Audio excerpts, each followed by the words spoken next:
So the first question, booting is the ability of the operating system to run more than one application at a time. False answer है. Multitasking ही operating सिस्टीमची ability आहे की ज्यामध्ये multiple applications किंवा बरेचसे programs एकाच वेळी चालवले जाऊ शकतात. Each 0 and 1 in binary numbering system is called a bit. Binary numbering सिस्टीममध्ये प्रत्येक 0 किंवा 1ला एक बिट असं म्हणतात. याचं उत्तर बरोबर आहे. बायनरी लँग्वेजमध्ये वापरल्या जाणाऱ्या कॅरेक्टर्सना बायनरी डिजिट्स असं म्हणतात आणि बायनरी डिजिट्सनाच 0 आणि 1 म्हणजेच बिट्स असं म्हणतात. Which part of the computer is the brain of the computer. खालीलपैकी कोणत्या भागाला कम्प्युटरचे ब्रेन असे म्हणतात. कीबोर्ड, माऊस, मॉनिटर हे तिन्ही इनपुट किंवा आउटपुट या प्रकारचे उपकरण आहेत. कीबोर्ड, माऊस किंवा मॉनिटर हे तिन्ही प्रोसेसिंगचं काम करत नाहीत, त्यामुळं नन ऑफ दीज हा ऑप्शन इथे करेक्ट आहे. Which of the following device is not from pointing type of devices. एकूण 5 प्रकारचे पॉइंटिंग डिव्हाइसेस आहेत. Mouse, joystick, touchscreen, light pen आणि stylus. Keyboard is not pointing device. Input डिव्हाइसेसमध्ये keyboard entry आणि direct entry हे 2 मुख्य प्रकार आहेत. डायरेक्ट एंट्री म्हणजे कम्प्युटरमध्ये डायरेक्टली डेटाचं रूपांतर करणे, directly conversion of data into the machine readable form. आणि डायरेक्ट एंट्री डिव्हाइसेस एकूण 4 प्रकारचे असतात. पॉइंटिंग, स्कॅनिंग, इमेज कॅप्चरिंग आणि ऑडिओ इनपुट. पॉइंटिंग प्रकारच्या उपकरणामध्ये mouse, joystick, touchscreen, light pen आणि स्टायलस या 5 प्रकाराचा समावेश होतो. Keyboard is not from pointing type of device. Reading is the process of accessing information from storage device. Storage डिव्हाइसमधून information read करण्याच्या किंवा ॲक्सेस करण्याच्या प्रोसेसला रीडिंग असं म्हणतात. आणि एखाद्या स्टोरेज डिव्हाइसमध्ये इन्फॉर्मेशन राईट करण्याच्या प्रोसेसला किंवा सेव्ह करण्याच्या प्रोसेसला रायटिंग असं म्हणतात. The .com indicates websites of commercial type of organization. Correct answer है. .com refers to a commercial website. .org refers to a organizational website. .edu for educational and .gov for government type of website. True है. .com म्हणजे commercial website.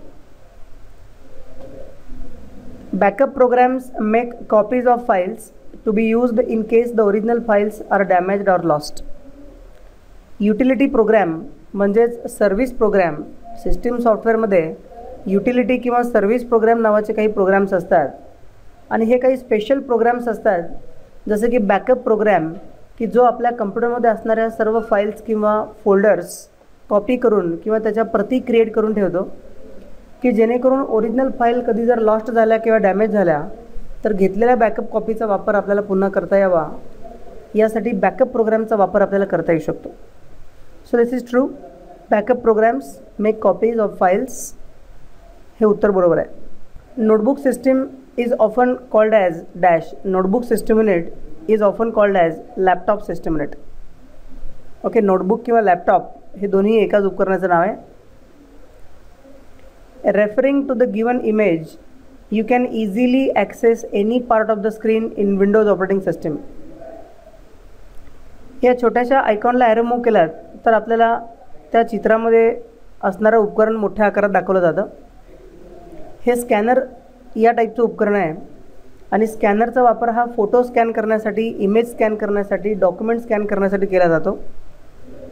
या प्रश्नाचा answer wrong आहे कारण की एखाद्या Windows operating सिस्टीममध्ये असणारा एखादा स्क्रीनवरचा पार्ट इझिली ॲक्सेस करण्यासाठी माऊसचा वापर केला गेला पाहिजे. Mouse can be used easily. Mouse can be used to access any part of the screen in Windows operating system. Okay, this is false. Which of the following is not a portable storage device. खालीलपैकी portable storage device कोणतं नाही. Hard disk is not portable storage device. Optical disk, floppy, pen drive हे उपकरणं portable आहेत, छोट्या आकाराची आहेत, एका ठिकाणाहून दुसऱ्या ठिकाणी ट्रान्सफर करता येऊ शकतात. Hard disk is not portable. Filter programs allow parents as well as organizations to block out selected sites and set time limits. बऱ्याच वेळा काही इन्स्टिट्यूट, ऑर्गनायझेशन किंवा घरामध्ये देखील पेरेंट्सना उपयोगी पडेल अशा प्रकारचे काही प्रोग्राम्स आहेत ज्यांना फिल्टर असं म्हणतात. आणि फिल्टर्स या प्रकारच्या प्रोग्राममुळे अशा पालकांना किंवा संस्थांना काही निवडक वेबसाईट्स, त्याचबरोबर काही ठराविक प्रकारच्या वेबसाईट्स, कालमर्यादा किंवा काही रिस्ट्रिक्शन्स सेट करता येतात इंटरनेटच्या वापरावरती. काही ठराविक प्रकारचे साईट वापरले जाऊ नयेत किंवा बघितले जाऊ नयेत यासाठी रिस्ट्रिक्शन ठेवता येतं. याचं उत्तर बरोबर आहे. इंटरनेटमध्ये ई कॉमर्स हा एक महत्त्वाचा कॉन्सेप्ट आहे. आणि ई कॉमर्स म्हणजे ऑनलाईन वस्तूंची देवाणघेवाण. आजकाल वेगवेगळ्या प्रकारच्या वस्तू ऑनलाईन खरेदी विक्री केल्या जाऊ शकतात. फक्त वस्तूच नव्हे तर बऱ्याचशा सेवा देखील ऑनलाईन खरेदी विक्री केल्या जातात. याला ई कॉमर्स असं म्हणतात. आणि ई कॉमर्सचे एकूण 3 प्रकार आहेत: B2C, C2C आणि B2B. B2C म्हणजे business to consumer, C2C means consumer to consumer आणि B2B म्हणजे बिझनेस टू बिझनेस. तर बऱ्याचशा वेबसाईट्स आहेत जसं की फ्लिपकार्ट, क्विकर यासारख्या ज्या वेबसाईट्स आहेत, OLX वगैरे, हे सर्व ई कॉमर्सच्या वेबसाईटचे प्रकार आहेत. आणि ई कॉमर्स म्हणजे ऑनलाईन वस्तूंची देवाणघेवाण किंवा ऑनलाईन होणारी खरेदी विक्री. याचं उत्तर बरोबर आहे. In MS Access a primary key must be unique. A primary key must be unique and not null. Microsoft Access हे एक डेटाबेस मॅनेजमेंट सॉफ्टवेअर आहे. आणि डेटाबेस मॅनेजमेंट सॉफ्टवेअरमध्ये डेटाबेस स्टोअर केला जातो. जसं मायक्रोसॉफ्ट वर्डचा वापर डॉक्युमेंटेशनसाठी होतो, एक्सेलचा वापर हा न्यूमरिकल इन्फॉर्मेशन ऑर्गनाईज करण्यासाठी किंवा कॅल्क्युलेशन करण्यासाठी होतो, तसं मायक्रोसॉफ्ट ॲक्सेस या DBMS म्हणजे डेटाबेस मॅनेजमेंट सिस्टीम या प्रकारच्या सॉफ्टवेअरचा उपयोग डेटाबेस स्टोअर करण्यासाठी, ऑर्गनाईज करण्यासाठी केला जातो. Database means collection of related data. आणि हा जो रिलेटेड डेटा आहे तो टेबल्समध्ये स्टोअर केला जातो. आणि टेबल्समध्ये जेव्हा एखादी इन्फॉर्मेशन स्टोअर केली जाते तेव्हा ती प्रत्येक इन्फॉर्मेशन किंवा प्रत्येक रेकॉर्ड युनिक असावं यासाठी मायक्रोसॉफ्ट एक्सेलमध्ये प्रायमरी की नावाची एक फील्ड असते.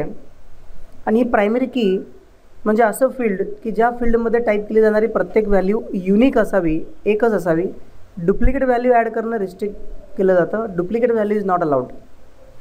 आणि त्याचबरोबर अशा फील्डमध्ये असणारी व्हॅल्यू ब्लँक असता कामा नये, नल असता कामा नये.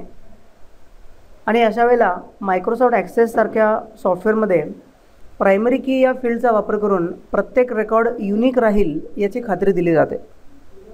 So in Microsoft Access, in case of recording information, primary key field is a field which is unique and not null. म्हणजे रिकामे नसणारे आणि एकमेवा द्वितीय म्हणजेच युनिक अशा प्रकारचं हे फील्ड असतं. तर युनिक आणि नॉट नल हा ऑप्शन बरोबर आहे. Primary key must be unique म्हणजे एकच असावी, डुप्लिकेट असू नये, and not null. On a hard disk a dash runs through each track of stack of platters. पूर्वी हार्ड डिस्कमध्ये एकाच वेळेला एकावरती एक अलाइन केलेले नंबर ऑफ प्लेटर्स असतात. हार्ड डिस्कमध्ये बेसिकली प्लेटरचा वापर केला जातो, हार्ड मेटॅलिक प्लेटरचा वापर केला जातो. आणि एकावरती एक on top of one on another all the disks are arranged. परंतु त्या डिस्कमधला डेटा रीड करण्यासाठी एकच रीड राईट हेड असतो. आणि एकाच ट्रॅकमधील पण वेगळ्या डिस्कमधील इन्फॉर्मेशन डिफरन्शिएट करण्यासाठी हार्ड डिस्कमध्ये सिलेंडरचा वापर केला जातो. Generally floppy, hard disk, optical disk या सर्व स्टोरेज डिव्हाइसमध्ये ट्रॅक्स आणि सेक्टर्सचा वापर केला जातो. Track means the circular ring shaped area. गोल वर्तुळाकार भागांना ट्रॅक्स असं म्हणतात. आणि त्या ट्रॅक्सना छोट्या छोट्या भागामध्ये डिवाईड केलं जातं ज्यांना सेक्टर असं म्हटलं जातं. हार्ड डिस्कमध्ये मात्र मल्टिपल किंवा एकापेक्षा जास्त प्लेटर्स असल्यामुळे प्रत्येक प्लेटरमधला डेटा डिफरन्शिएट करण्यासाठी सिलेंडरचा वापर केला जातो. तर एखाद्या हार्ड डिस्कमध्ये प्लेटर्सच्या तीवरील स्टॅकवरील प्रत्येक ट्रॅकमधून एक सिलेंडर जातो. On hard disk a cylinder runs through each track of stack of platters. Cylinder is the right answer. There are 3 basic categories of an operating system. Operating सिस्टीमच्या 3 कॅटेगरीज आहेत. एक्सेप्ट याशिवाय operating सिस्टीमची पहिली category आहे embedded operating system. And embedded operating system means operating systems used in smaller computers like tablet, PDA किंवा जे handheld computers असतात, mobiles असतात, अशा मोबाईल किंवा छोट्या कॉम्प्युटरमध्ये असणाऱ्या ऑपरेटिंग सिस्टीमला एम्बेडेड ऑपरेटिंग सिस्टीम असं म्हणतात. Windows CE, Palm OS these are examples of embedded operating system. दुसरा प्रकार आहे नेटवर्क ऑपरेटिंग सिस्टीम, जी नेटवर्कवरती असणाऱ्या सर्व्हर नावाच्या एका कॉम्प्युटरवरती इन्स्टॉल केली गेलेली असते. आणि network operating system is use to control and coordinate all the activities over the network. Standalone operating system हा ऑपरेटिंग सिस्टीमची तिसरी कॅटेगरी आहे. म्हणजे एका लॅपटॉप किंवा डेस्कटॉप मशीनमध्ये इन्स्टॉल केलेल्या ऑपरेटिंग सिस्टीमला स्टँडअलोन ऑपरेटिंग सिस्टीम असं म्हणतात. ऑनलाईन ऑपरेटिंग सिस्टीम हा असा कुठला प्रकार उपलब्ध नाही. So there are 3 basic categories of an operating system except online operating system. Objective questions आपण सर्व सोडलेत. प्रॅक्टिकल क्वेश्चन मात्र आपण काही ठराविक सोडणार आहोत. ओके, काही नवीन प्रकारचे प्रश्न जर दिसतील तर ते आपण सॉल्व करूया. कॉपी करण्याचा प्रश्न आपल्याला सोडवता येऊ शकेल. एका फोल्डरमधून कॉपी करा, दुसऱ्या फोल्डरमध्ये पेस्ट करा, तुम्हाला सोडवता येऊ शकेल. Copy the file printer from hardware folder and paste inside color folder. You can do it. Rename the file calculator as computer stored in web folder. Rename पण तुम्हाला करता येईल. पुढचा प्रश्न आहे change the font effect of 5th sentence bold strike through in the given document. bold आणि strike through आपल्याला करता येईल. इथे एक नवीन प्रकारचा प्रश्न दिसतोय, remove dropped effect from the given document. दिलेल्या डॉक्युमेंटमधून ड्रॉप्ड इफेक्ट काढून टाका. काही वेळेला वाक्याचं किंवा सेंटेन्सचं फर्स्ट लेटर अशा प्रकारे ड्रॉप केलं जातं, मोठ्या आकारामध्ये फॉर्मॅट केलं जातं. तर आपल्याला याला सिलेक्ट करायचं आहे आणि इथे इन्सर्ट टॅबमध्ये ड्रॉप कॅप या ऑप्शनचा वापर करायचा आहे आणि नन सिलेक्ट करायचं आहे. नन सिलेक्ट करायचं आहे कारण की ड्रॉप कॅप कॅन्सल करायचं आहे. ड्रॉप कॅप अप्लाय करायचं असेल तर आपण पुन्हा इथे क्लिक केलं असतं. But we want to cancel the drop cap effect. आपण तो काढून टाकलेला इफेक्ट आणि आता सबमिटला क्लिक करूया. मार्जिन चेंज करणं हा प्रश्न तुम्हाला सोडवता येईल. दिलेल्या वर्ड डॉक्युमेंटमध्ये टॉप मार्जिन बदलून 3 इंच करा हा प्रश्न आपल्याला सोडवता येऊ शकेल. Change the background colour of cell A2 to blue and also apply italic effect. तुम्हाला बॅकग्राऊंड कलर एक्सेलमध्ये चेंज करायचा आहे आणि इटॅलिक इफेक्ट करायचा आहे, करू शकाल. पुढचा प्रश्न आहे in the given worksheet insert a new worksheet, change the page orientation to landscape layout. दिलेल्या वर्कशीटमध्ये एक नवीन वर्कशीट इन्सर्ट करा. एखाद्या एक्झिस्टिंग वर्कशीटला राईट क्लिक करून इन्सर्टला क्लिक करा किंवा होम टॅबमध्ये इन्सर्ट नावाच्या ॲरोला क्लिक करा आणि इन्सर्ट शीट या ऑप्शनला क्लिक करा. एक नवीन शीट इन्सर्ट होते आणि पेज ओरिएंटेशन लँडस्केपमध्ये बदला. पेज लेआउटमध्ये ओरिएंटेशनमध्ये लँडस्केपला क्लिक करून आपल्याला ओरिएंटेशन चेंज करायचं आहे आणि त्यानंतर सबमिट करायचं आहे. ॲडिशनल 9 स्लाइड्स इन पॉवरपॉईंट प्रेझेंटेशनमध्ये 9 स्लाईड ॲड करा. सिम्पल क्वेश्चन आहे, सोडू शकाल. पुढचा प्रश्न आहे in the given presentation remove the character spacing of the title text IT technology and set it to normal. इथे IT टेक्नॉलॉजी नावाचं एक हेडिंग आहे किंवा टायटल आहे. हे टायटल आपल्याला सिलेक्ट करायचं आहे आणि इथे कॅरेक्टर स्पेसिंग नावाचं ऑप्शन आहे होम टॅबमध्ये. आपल्याला कॅरेक्टर स्पेसिंग अशा प्रकारे बदलता येतं. आपल्याला नॉर्मल सेट करायचं आहे सध्या आणि आता आपण सबमिट करूया. कॉन्टॅक्ट क्रिएट करण्याचा प्रश्न तुम्हाला सोडवता येईल. पुढचा प्रश्न आहे you want to improve mathematical skills of your child by giving some math activities. तुमच्या मुलाला गणिताची काही कार्य देऊन त्याचं गणितविषयक कौशल्य सुधारण्याची तुमची इच्छा आहे. दिलेल्या वेबपेजमधून तुम्ही गणित विषयक मॅथ्स ॲक्टिव्हिटीज कशाप्रकारे शोधाल किंवा उघडाल. इथे एक ऑलरेडी वेबपेज तुम्हाला क्रिएट करून दिलेलं आहे आणि या वेबपेजमध्ये आपल्याला मॅथमॅटिकल ॲक्टिव्हिटीज सर्च करायला सांगितले आहेत. How will you open math activities from the given webpage. तर अशा बऱ्याचशा वेबपेजमध्ये काही ठिकाणी ऑप्शन्स उपलब्ध असतात. इथे मॅथमॅटिकल ऑपरेशन्स सोडवण्यासाठी इथे मॅथ नावाचा एक समोर ऑप्शन दिसतो आहे बघा. Math, language, science, computer, English असे बरेचसे सब्जेक्ट दिसत आहेत. या वेबसाईटमध्ये आपण मॅथ या बटनला क्लिक करूया. तर इथे मॅथ्स वेगवेगळ्या प्रकारचे ग्रुप्स इथे ओपन झालेले आहेत आणि आता आपल्याला सबमिटला क्लिक करायचं. Visit website rediff.com, search images of flowers. जसं गुगलमध्ये आपण सर्चिंग करतो तसं रेडिफमध्ये पण सर्चिंग करायला सांगितलं आहे. Visit the website rediff.com.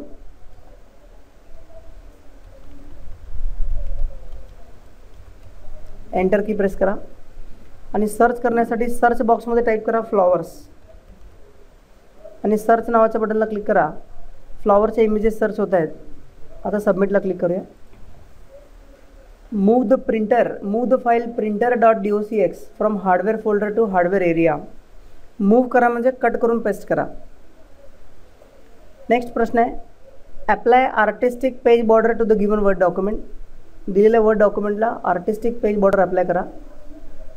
Design टॅबमध्ये पेज बॉर्डर या ऑप्शनला आपल्याला क्लिक करायचं आहे आणि इथे आर्ट नावाच्या कॅटेगरीमध्ये असणाऱ्या कुठल्याही एका आर्टिस्टिक टाईपची बॉर्डर सिलेक्ट करायची आहे.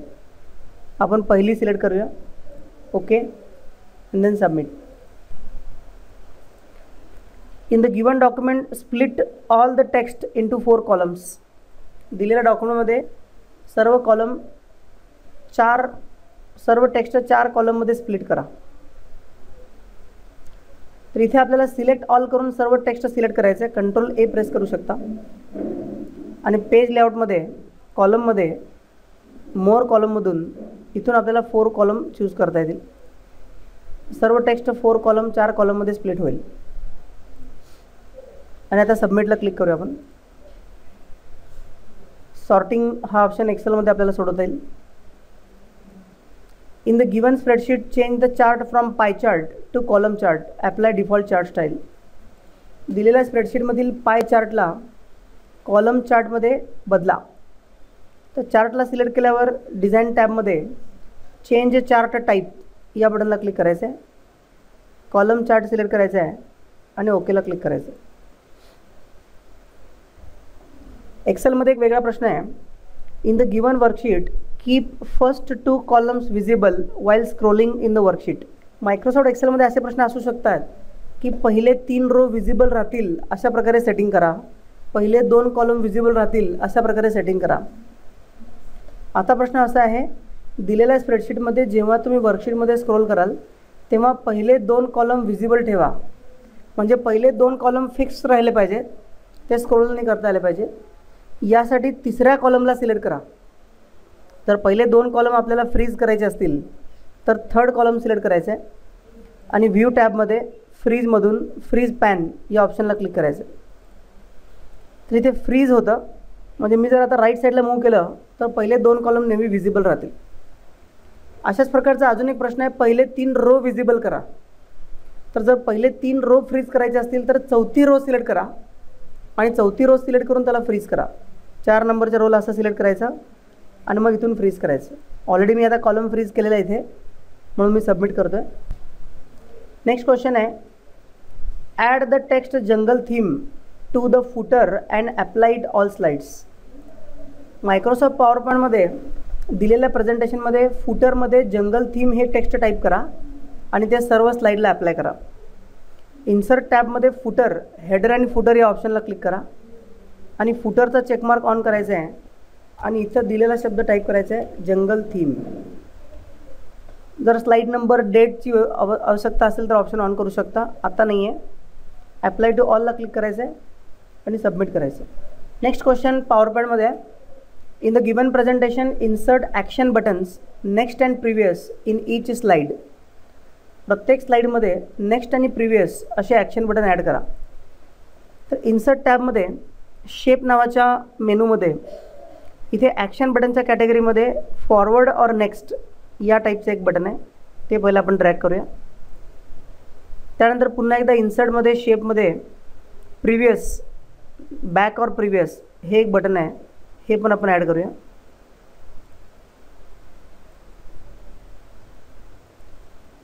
त्यानंतर हे दोन्ही बटन आपल्याला शिफ्ट बटन प्रेस करून कॉपी करायचे आणि दुसऱ्या स्लाईडमध्ये पण पेस्ट करायचे. तर प्रत्येक स्लाईडमध्ये आपल्याला नेक्स्ट आणि प्रिव्हियस असे 2 ॲक्शन बटन हवे होते, आपण ॲड केले. सबमिट करूया. In the given presentation add 2 blank slides, apply ripple slide transition to all slides. 2 blank slide add करा. First blank slide, another blank slide.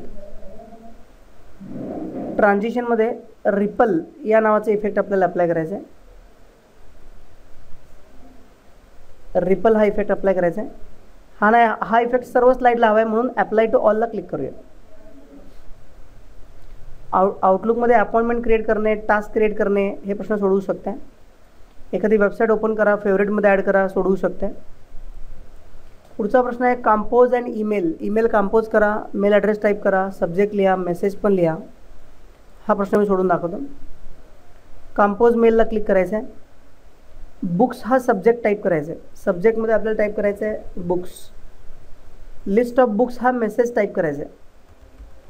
List of books. आणि compose करायचं आहे आपल्याला ऑनलाईन बुक्स @rediffmail.com. तर कुणाला email पाठवायचा आहे, subject काय आहे, मेसेज काय आहे, काही वेळेला अटॅचमेंट पण असतात. सेंड मेसेजला क्लिक करा आणि आता सबमिट करा. तर इथे लेवल 2 मध्ये असणारे क्वेश्चन्स आपण सॉल्व केले. Now go to level 3. प्रश्न असा आहे open cpu.txt file from support folder. Enter the text central processing unit in the first line. Save the file and close the file. Support फोल्डरमध्ये CPU नावाची file open करा. पहिल्या ओळीमध्ये central processing unit type करा. ही file save करा, close करा आणि आता सबमिटला क्लिक करा. इथे सबमिट बटन आहे, या सबमिट बटनला क्लिक करूया. You have created your resume using MS Word. Now you want to insert your photo in picture control. How will you insert picture control at the beginning of the given document. तुम्ही Microsoft वर्डचा वापर करून तुम्ही एक रेझ्युमी create केलेला आहे आणि आता तुम्हाला फोटो पिक्चर कंट्रोलमध्ये समाविष्ट करायचा आहे.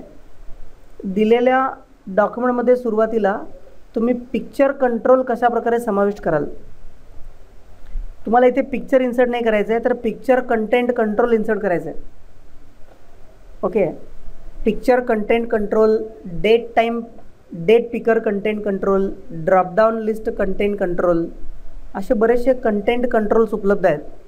डेव्हलपर नावाच्या टॅबमध्ये कंट्रोल्स नावाच्या कमांड ग्रुपमध्ये पिक्चर कंटेंट कंट्रोल, त्यानंतर building block gallery content control, date picker content control, dropdown list content control, list box किंवा कॉम्बो बॉक्स कंटेंट कंट्रोल असे कंटेंट कंट्रोल उपलब्ध आहेत.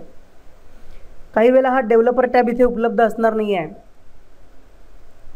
काही वेळेला हा डेव्हलपर टॅब हिडन असतो आणि जर अशा वेळेला इथे डेव्हलपर टॅब उपलब्ध नसेल, पहा इथे मी आता बंद केलेलं आहे आणि आता हा डेव्हलपर टॅब जर इथे उपलब्ध नाही आहे तर आधी तुम्ही फाईल मेनूमध्ये क्लिक करा. ऑप्शन्स नावाच्या बटनला क्लिक करा. कस्टमाइज रिबन या ऑप्शनला क्लिक करा. डेव्हलपर हा ऑप्शन ऑन करा आणि ओकेला क्लिक करा. म्हणजे हा डेव्हलपर टॅब इथे उपलब्ध होणार आहे. आणि आता हा डेव्हलपर टॅब ओपन झाल्यानंतर इथे आपल्याला एक पिक्चर कंटेंट कंट्रोल ॲड करायचं आहे. हा क्वेश्चन मी पुन्हा सॉल्व करणार. You have created your resume using word and now you want to insert your photo in a picture control. How will you insert a picture control at the beginning of the document.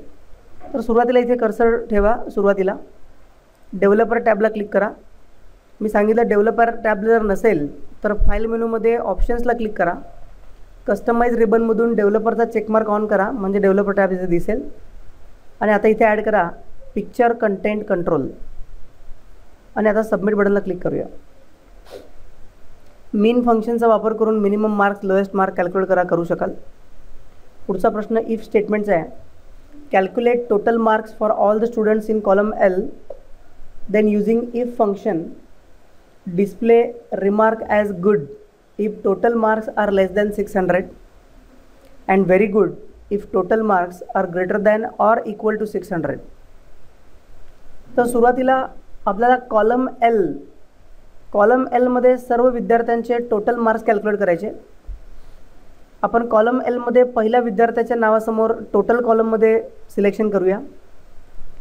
सम फंक्शनचा वापर करून इथे जेवढे पण marks आहेत ह्या सर्व मार्कांची बेरीज करूया. ऑटोसम वापरून आपल्याला ही सर्व स्टुडंटची बेरीज कॅल्क्युलेट करता येईल. आणि आता इफ फंक्शनचा उपयोग करून एकूण मार्क जर 600पेक्षा कमी असतील तर गुड आणि 600 किंवा 600पेक्षा जास्त असतील तर व्हेरी गुड असा रिमार्क आपल्याला डिस्प्ले करायचा आहे. रिमार्क डिस्प्ले करण्यासाठी रिमार्क नावाच्या सेलमध्ये आपण सिलेक्ट करूया, रिमार्क नावाच्या कॉलममध्ये असणारा सेल सिलेक्ट करूया आणि इथे एक कंडिशन आपल्याला टाईप करायची आहे, equal to if bracket if the cell address of total, पहिल्या विद्यार्थ्याचं पहिल्यांदा कॅल्क्युलेट करूया. If cell address of the total is less than 600 comma this is the condition. जर ही कंडिशन ट्रू असेल तर आपल्याला गुड असा मेसेज डिस्प्ले करायचा आहे, अन्यथा व्हेरी गुड असा मेसेज डिस्प्ले करायचा आहे. Double quotes complete, bracket complete. तिथे फॉर्म्युला बारमध्ये आपल्याला फॉर्म्युला पुन्हा एकदा दिसेल, equal to if bracket condition आहे L2 म्हणजे पहिल्या विद्यार्थ्याचे total marks less than 600 comma दिल्यानंतर डबल कोटेशनमध्ये टाईप करा गुड, पुन्हा कॉमा डबल कोट्समध्ये टाईप करा व्हेरी गुड.